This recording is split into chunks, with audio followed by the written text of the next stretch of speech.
o nosso culto é um culto de adoração dedicado a Ele, e que Ele possa estar agradando da nossa estadia aqui.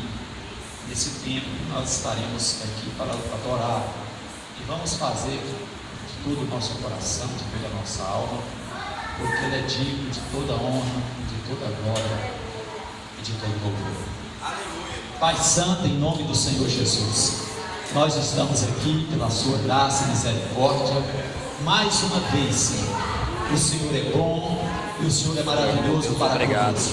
Obrigado, meu Deus, por esse dia, e obrigado, Pai Santo, por nesse momento nós podermos estar reunidos para adorar o nome do Senhor.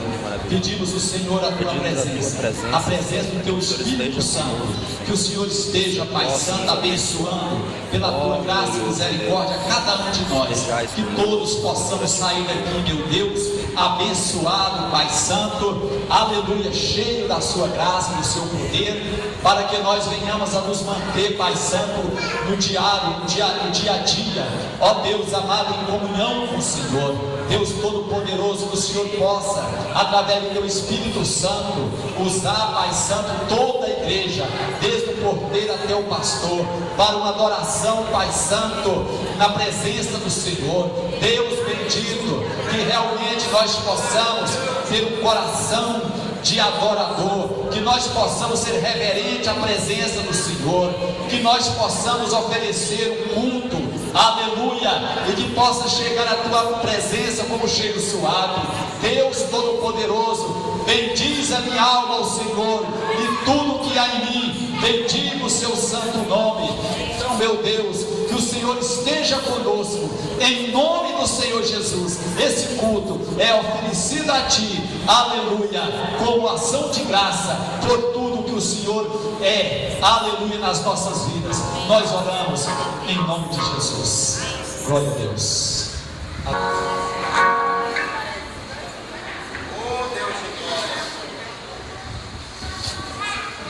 Hino de número 340. Amém.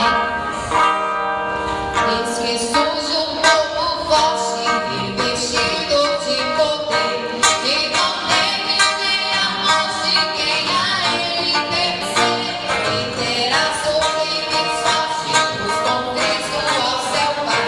Podes tu também dizer: sou um dos tais, um dos tais, um dos tais. Podes tu também dizer: sou um dos tais.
6.